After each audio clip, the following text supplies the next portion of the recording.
आज की कहानी है। एक बार की बात है। एक बार की बात है, अयोध्या में एक सम्मानित पंडित रहते थे जिनका नाम हृदयनाथ था। भले ही उनके पास बहुत धन दौलत न था, लेकिन वे थोड़े में ही संतोष रखते थे। हालांकि उनके पास जो कुछ मकान थे, उनसे आने वाले किराए से उनका जीवन गुजर बसर हो जाता था। किराया बढ़ाने के साथ ही उन्होंने एक सवारी खरीद ली थी। जिंदगी का तजुर्बा होने के बाद भी किस प्रकार से जीवन यापन करना है, इसका बहुत कम ज्ञान था उन्हें। जैसे वे थे वैसी ही उनकी पत्नी जागेश्वरी थी। उन्हीं की तरह समाज के रीति रिवाजों से डरकर रहने वाली। दोनों के विचार कभी अलग नहीं हुए। पत्नी के लिए पति की आज्ञा ही सर्वोपरि थी। जागेश्वरी भगवान शिव की उपासना करने वाली थी और हृदयनाथ जी वैष्णव थे, लेकिन दान व्रत आदि में दोनों की समान श्रद्धा थी, यानी धर्मनिष्ठ थे। उनकी एक पुत्री थी कैलाश कुमारी, जिसकी शादी उन्होंने 13 साल में ही कर दी थी। अब उन्हें उससे एक पुत्र की लालसा थी, जिसके नाम वे सब कुछ करके धर्म ध्यान में लग जाना चाहते थे। शायद भाग्य को यह मंजूर न था। कैलाश कुमारी की शादी के बाद ही उसके पति की मौत हो गई और वह विधवा हो गई। पूरे घर में शोक का माहौल था, लेकिन कैलाश कुमारी, जिसे विवाह का मतलब ही नहीं पता था, वह अपने माता पिता को रोता हुआ देखते तो खुद भी रोने लगती थी। उसे नहीं पता था कि वे क्यों रो रहे थे। वह तो सिर्फ अपने माता पिता को रोते देखती तो उनका अपने प्रति प्रेम देखकर रोने लगती। उस बेचारी को तो पति का मतलब भी नहीं मालूम था। वहीं जब भी माता पिता अपनी बेटी का चेहरा देखते तो दुख से और रोने लगते थे। कैलाश कुमारी को लगता कि महिलाएं पति के मृत्यु के बाद इसलिए दुखी होती हैं, क्योंकि पति महिला और बच्चे का पालन पोषण करता है। ऐसे में उसे चिंता करने की क्या जरूरत, क्योंकि उसके पास तो उसके माता पिता है जो उसकी सारी इच्छाएं पूरी कर सकते हैं। कैलाश कुमारी को बस यह दुख था कि उसकी सहेलियां भी उसके साथ खेलने न आती। वह जब माँ से सहेलियों को बुलाने की आज्ञा लेने जाती तो माँ फूट फूट कर रोने लगती। इसलिए उसने माता के पास जाना छोड़ दिया और अकेले बैठकर किस्से कहानियां पढ़ा करती। उसके अकेले रहने से माता पिता को लगा कि बेटी बहुत दुखी है और अकेले रहकर शोक मना रही है। एक दिन पिता हृदयनाथ ने अपनी पत्नी से कहा कि मेरा मन करता है कि यहाँ से कहीं दूर चला जाऊं, अब मुझसे बेटी का दुख देखा नहीं जाता। जागेश्वरी, मैं भी यह सब नहीं देख सकती। भगवान, मुझे अब और नहीं जीना है। हृदयनाथ, अगर हमारी बेटी दुखी रही तो बहुत बुरा होगा, हमें कुछ करना चाहिए। जागेश्वरी ने कहा, मेरी तो कुछ समझ नहीं आ रहा है, आप ही बताइए। हृदयनाथ, हम लोगों को इस प्रकार से मातम मनाना छोड़कर उसका दिल बहलाना चाहिए। तुम उसका मन कुछ न कुछ मनोरंजन करके बहला दिया करो। जागेश्वरी, हाँ मैं ऐसा ही करूँगी। पहले तो मैं उसे देखकर रो पड़ती थी, लेकिन मुझे खुद को संभाल कर उसका शोक दूर करना होगा। हृदयनाथ बोले, अब मैं भी उसके दिल को बहलाने वाले प्रयास करूँगा। हमें उसे हर समय मनोरंजन में लगाए रखना चाहिए। दोनों ने ऐसा विचार बनाया और फिर कैलाशी के लिए मनोरंजन के सामान इकट्ठा करना शुरू कर दिए। इससे हंसते हुए बात करना, घुमाने ले जाना, नदी में नाव की सैर कराना, रोज थिएटर ले जाकर नए नए नाटक दिखाना उनकी दिनचर्या का हिस्सा था। हृदयनाथ भी कभी उसे कश्मीर के दृश्य, कभी स्विट्जरलैंड की झांकी और झरने दिखाते तो कभी ग्रामोफोन पर गाने बजाकर सुनाते। कैलाश कुमारी इन सब के खूब मजे लेती। अब उसकी सहेलियां भी आने लगी थी। इस प्रकार कुछ साल कैसे निकल गए पता ही नहीं चला। कैलाशी को इन सब की आदत हाय गई थी और वह बिना इन सब के एक भी दिन चैन से नहीं रह पाती थी। उसे थिएटरों और फिर सिनेमा, उसके बाद मेस्मरिज्म और हिप्नोटिज्म वाले नाटकों की आदत हो गई थी। साथ ही में ग्रामोफोन पर आने वाले नए रिकॉर्ड भी सुनने लगी और नए संगीत की लत भी लग गई थी। उसे अब बाहरी दुनिया से कोई मतलब नहीं था, वह तो अपने काल्पनिक संसार में डूबी रहती थी। कैलासी अपनी सहेलियों से भी घमंड भरी बातें करती और कहती कि यहाँ के लोगों को जिंदगी जीना नहीं आता है। जीवन तो विदेशों के लोग जीते हैं मनोरंजन के साथ, इसलिए वे इतना खुश रहते हैं।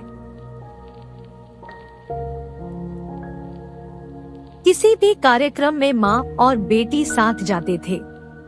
उनका इस प्रकार से बाहर घूमना और सैर सपाटा लोगों को देखा नहीं गया। लोगों का मानना था कि विधवा औरत को सिर्फ पूजा पाठ, तीर्थ, व्रत करने चाहिए। यह मनोरंजन के साथ उनके लिए नहीं होते हैं।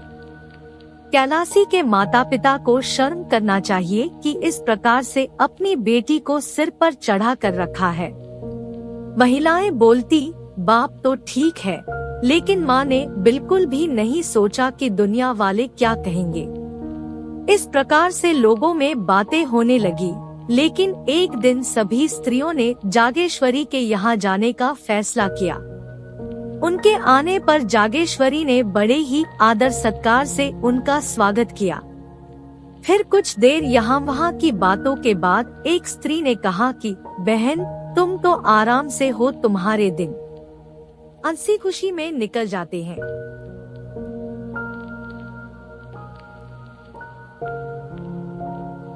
हमारे लिए तो हर दिन पहाड़ जैसा कटता है। तभी दूसरी औरत ने कहा, आखिर तुम्हारे पास इतना समय कैसे मिल जाता है? हमारा दिन तो चूल्हा चक्की करते हुए ही निकल जाता है। जब समय मिलता है तो कभी बच्चे को संभालो तो कभी घर वालों को। हम तो पूरी कठपुतलियों के जैसे नाचते रहते हैं। तभी तीसरी औरत ने व्यंग करते हुए कहा, इसमें सोचने वाली बात क्या है? यह सब करने के लिए जागेश्वरी जैसा कलेजा चाहिए। तुम लोग तो राज सिंहासन पर बैठने के बाद भी रोती रहोगी। इस बात पर एक वृद्ध महिला बोल उठी, ऐसा दिल किस काम का, जो दुनिया कितना भी मजाक उड़ाए फिर भी किसी को कोई फर्क नहीं पड़े। वह दिल किसी पत्थर से कम नहीं। हम गृहिणी हैं और हमारा काम गृहस्थी को संभालना है, मौज मस्ती करना नहीं। महिलाओं के द्वारा इस प्रकार मजाक उड़ाए जाने पर जागेश्वरी ने अपना सिर नीचे कर लिए। महिलाओं का काम हो चुका था। उनका उद्देश्य उसके मन को तड़पाना था। जागेश्वरी को सबक मिल चुका था। महिलाओं के जाने के बाद उसने यह सब अपने पति से कहा। वह मायूस होकर बोलने लगे कि अब क्या करें? जागेश्वरी, आप ही कुछ विचार करो। हृदयनाथ लंबी सांस छोड़ते हुए बोले, पड़ोसियों ने मजाक उड़ाया है और यह एक दिन होना ही था और सही भी है। मुझे खुद पता चल रहा है कि कैलासी के हाव भाव बहुत बदल गए हैं। विधवाओं का यह सब करना ठीक नहीं है। अब यह सब बंद करना होगा। जागेश्वरी टोकते हुए बोली, पर कैलासी को तो इन सब की आदत हो गई है, कैसे रहेगी वह इनके बिना? हृदयनाथ, हमें यह सब रोकना पड़ेगा। धीरे धीरे घर का माहौल बदलने लगा। हृदयनाथ शाम को ग्रामोफोन की जगह धर्म ग्रंथ पढ़कर सुनाने लगे। घर में माँ और बेटी धर्मनिष्ठा का पालन करने लगी, संयम, उपासना करने लगी। गुरु जी ने कैलासी को दीक्षा दी। गुरु से मिलने वाली शिक्षा और सभी महिलाओं ने वहां आकर उत्सव मनाया। अब माम बेटी गंगा स्नान करने लगी, मंदिर जाती, एकादशी का निर्जला व्रत रखती। गुरुजी कैलासी को रोजाना संध्या के समय धर्मोपदेश देते। कैलासी को कुछ दिनों तक यह सब कष्टप्रद लगा, लेकिन थोड़े ही दिनों में उसे इन सब में रुचि होने लगी गई। उसने मनोरंजन का मार्ग छोड़कर अध्यात्म और त्याग का मार्ग अपना लिया। उसे पति और अपनी स्थिति का मतलब समझ आने लगा। अब उसने प्रायश्चित करने का मन बना लिया था। वह साधु महात्माओं की सेवा करने लगी और यहाँ तक कि 3 साल में ही उसने संन्यास लेने का सोच लिया। जैसे ही माता पिता को इस बात का पता चला, उन्होंने अपना सिर पकड़ लिया। माँ ने कहा कि बेटी, अभी संन्यास लेने की तुम्हारी उम्र नहीं है, ऐसी बातें मत सोचो। कैलासी माँ, इन सब झंझटों को जितने जल्दी छोड़ दिया जाए उतना अच्छा है। हृदयनाथ, क्या घर में रहकर इन सब से मुक्ति नहीं मिल सकती है? तभी माँ ने कहा, इन सब से बदनामी होगी। कैलाश कुमारी जो भगवान के चरणों में अर्पण हो जाते हैं, उन्हें बदनामी की चिंता नहीं होती। जागेश्वरी ने समझाया, बेटी, हमें तुम्हारा ही आसरा है। अगर तुमने संन्यास लिया तो हम किसके सहारे जिएंगे? कैलाश कुमारी, भगवान ही सबका सहारा है माँ। अगले रोज यह बात मोहल्ले वालों को पता चल गई। शुरू में तो उन्होंने आपस में ही खूब मजाक उड़ाया, लेकिन फिर कुछ पुरुष इस गुत्थी को सुलझाने के लिए हृदयनाथ के यहाँ आए। एक सज्जन बोले, क्या तुमने सुना है कि डॉक्टर गौड़ का हो प्रस्ताव बहुत अधिक मतों से मान लिया गया है? दूसरे व्यक्ति ने कहा कि ये लोग हिंदू धर्म का नाश करके मानेंगे। तीसरे व्यक्ति ने कहा, नाश तो होगा ही, जब हमारे ही साधु महात्मा मासूम लड़कियों को बहकाने लगे हैं। हृदयनाथ, मेरे साथ भी ऐसा ही हुआ है, आपको तो पता ही है सब कुछ। पहले व्यक्ति आपके ही नहीं, हमारे साथ भी हो रहा है। हृदयनाथ, आप लोग कोई रास्ता निकालिए। पहले व्यक्ति, आपने उसे समझाया नहीं था क्या? हृदयनाथ, बहुत समझाया और अब हार गया, किसी की कुछ नहीं सुनती। तीसरे व्यक्ति, उसे इस मार्ग पर नहीं लाना था। पहले व्यक्ति पर अब पछताने पर क्या होगा? कुछ लोगों की सलाह है कि विधवाओं से अध्यापिका का काम कराना चाहिए। दूसरे व्यक्ति, सलाह अच्छी है, आस पड़ोस की कन्याएं पढ़ने को आ जाएंगी और लड़की का भी मन लग जाएगा। हृदयनाथ, मैं उसे फिर से समझाऊंगा। जैसे ही लोग गए, हृदयनाथ ने कैलाश कुमारी को समझाने का प्रयास किया। पहले तो हृदयनाथ को कैलाश कुमारी को समझाने में कठिनाई हुई, लेकिन धीरे धीरे कैलाशी की सोच बदलने लगी और वह मान गई। हृदयनाथ ने मोहल्ले वालों की बच्चियों को जोड़कर पाठशाला शुरू कर दी। पंडित जी खुद कैलाशी के साथ पाठशाला में पढ़ाने लगे। कुछ ही दिन में पाठशाला चल गई और दूसरे मोहल्लों की बालिकाएं आने लगी। कैलाश कुमारी पूरे दिन लड़कियों के साथ रहती, पढ़ाने के साथ ही उनके साथ खेलती, सिलाई सिखाती रहती। पाठशाला अब एक परिवार बन गया था।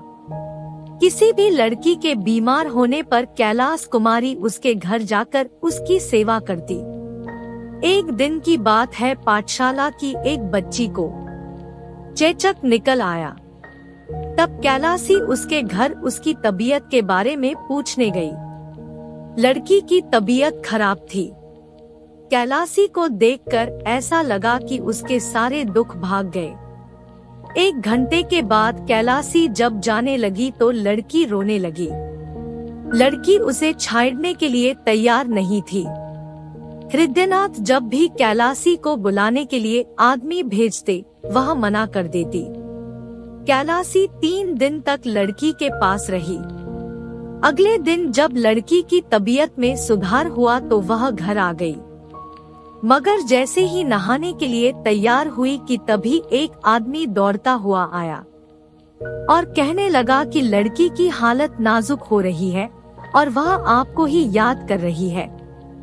हृदयनाथ ने गुस्से में कहा कि किसी अस्पताल से नर्स बुला लो। कैलाश कुमारी ने कहा, बाबा आप गुस्सा मत हो, उसकी जान बचाने के लिए मैं 3 महीने तक उसकी सेवा कर सकती हूँ। हृदयनाथ, तो फिर पाठशाला कौन संभालेगा? कैलाशी, कुछ दिन आप संभाल लो, जैसे वह अच्छी होगी मैं आ जाऊंगी। हृदयनाथ, बात को समझो, यह बीमारी छूने से फैलती है। कैलाशी अगर मर गई तो आपकी ही विपत्ति टलेगी। इतना बोलकर वह बिना भोजन किए वहाँ से चली गई।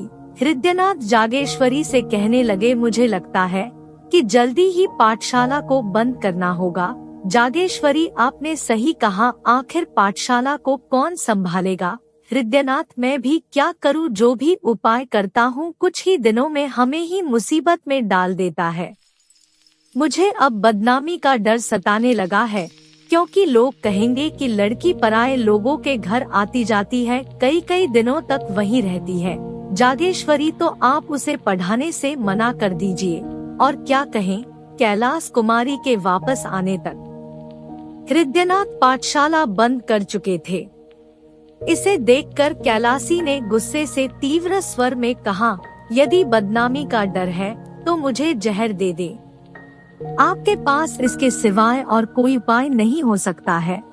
हृदयनाथ ने उसे समझाया, बेटी, इस संसार में रहना है तो संसार के अनुसार ही काम करना पड़ेगा। कैलाशी, अगर ऐसा है तो मुझे बताइए कि ये लोग आखिर क्या चाहते हैं मुझसे? मैं क्यों संसार के नियमों को निभाने के चक्कर में एक कठपुतली बनूं? मेरे अंदर भी जान है, मुझे भी जीने की चाह है। मैं अपने आप को दुखिया नहीं मान सकती और ना ही रोटी का एक टुकड़ा खाकर रह सकती हूँ। बताइए मैं ऐसा क्यों करूँ? ये लोग मुझे जो चाहे समझे, लेकिन मैं अभागिनी नहीं। मुझे पता है कि खुद के आत्मसम्मान की रक्षा कैसे करनी है। मैं कोई जानवर नहीं हूँ जो समाज लाठी लेकर मेरे पीछे पड़ा रहे। इतना बोलकर कैलाश कुमारी वहाँ से चली गई। इसके बाद से वह अपनी लाचारी और स्त्रियों की बेबसी के बारे में सोचने लगी। उसे लगने लगा कि महिला पुरुषों के अधीन क्यों है? क्या एक स्त्री का यही भाग्य है? यह सोचकर अपने नसीब और समाज के द्वारा किए गए अत्याचार पर दुखी और नाराज हो जाती थी। पाठशाला के बंद होने के बाद कैलाश कुमारी को पुरुषों से अंदर ही अंदर जलन होने लगी। महिलाओं की बेबसी पर कैलाशी बार बार झुंझला जाती। एक दिन की बात है, उसने अपने बाल गूंथकर जूड़े में गुलाब का फूल लगा लिया। जैसे ही माँ ने उसे ऐसा देखा तो गुस्से में होठों से जीभ दबा ली। ठीक ऐसे ही एक दिन उसने रेशमी साड़ी पहनी, जिसे देखकर आस पड़ोस की महिलाओं ने खूब आलोचनाएं की। अब वह एकादशी व्रत भी नहीं रखती थी। साथ ही कंघी और आईने को वह छोड़ने लायक नहीं समझती थी। शादियों के दिन शुरू हो गए थे। मोहल्ले की सभी स्त्रियां गैलरी में आकर दूल्हे को देखती थी। जागेश्वरी भी उनमें से एक थी। इसके विपरीत कैलाश कुमारी कभी भी इन बारातों को नहीं देखती थी। उसकी नजरों में बारात का मतलब था कि यह सीधी साधी लड़कियों का शिकार है। बारातियों को वह शिकारी कुत्ते समझती। उसे बस यही लगता था कि यह शादी नहीं, बलिदान है एक महिला का। दिन गुजरे, तीज व्रत का दिन भी आ गया। घरों में सफाई के साथ ही स्त्रियां व्रत रखने की तैयारियां करने लगी। वही व्रत की तैयारी जागेश्वरी ने भी की। अपने लिए नई नई साड़ियां मंगाई। हमेशा के जैसे ही कैलाशी के ससुराल से भी कपड़े, मिठाइयां और खिलौने आए। यह विवाहित महिलाओं का व्रत है, लेकिन विधवा भी इसे सही रीति रिवाज से करती है। उनका संबंध पति से शारीरिक नहीं बल्कि आध्यात्मिक होता है। अभी तक तो कैलाश कुमारी यह व्रत रखती थी, लेकिन अब उसने निश्चय कर लिया था कि वह व्रत नहीं रखेगी। माँ ने सुना तो सिर पीट लिया। वह बोली कि बेटी, यह व्रत रखना हमारा धर्म है। कैलाशी, अगर यह धर्म है तो पुरुष महिलाओं के लिए क्यों कोई व्रत नहीं रखते हैं? जागेश्वरी ने कहा, पुरुषों में इसको निभाने की रीत नहीं है। कैलाशी बोली, वो इसलिए कि जितनी महिलाओं को मर्दों की जान प्यारी है, उतनी मर्दों को महिलाओं की प्यारी नहीं। जागेश्वरी, तू ही बोल कि महिलाएं मर्दों की बराबरी करे भी तो कैसे? उसका धर्म है अपने पति की सेवा। कैलाश कुमारी, यह मेरा धर्म नहीं है। मेरा धर्म केवल आत्मरक्षा है और कुछ नहीं। जागेश्वरी बेटी, एक बार फिर सोच ले, गजब हो जाएगा। क्या कहेगी ये दुनिया। कैलाश कुमारी क्या माँ आप फिर उसी दुनिया को लेकर बैठ गई। मुझे खुद की आत्मा के अलावा किसी का भी डर नहीं है। हृदयनाथ को जागेश्वरी ने यह बातें बताई तो वे चिंता में डूब से गए। उनके मन में हुआ क्या मतलब है इन सब का। क्या उसके अंदर आत्मबोध हुआ है या फिर यह सब नैराश्य है। वैसे भी जब धनहीन व्यक्ति का कष्ट दूर नहीं होता तो लाज को छोड़ ही देता है। इसमें कोई शक नहीं कि नैराश्य यानी निराशा ने ही यह रूप ले लिया है। इससे दिल के सारे कोमल और अच्छे भाव खत्म से होने लगते हैं और अचानक अलग सा बदलाव होने लगता है। इंसान जग हंसाई पर भी गौर नहीं करता। उसके लिए दुनिया के मानो सारे रिश्ते ही टूट से जाते हैं।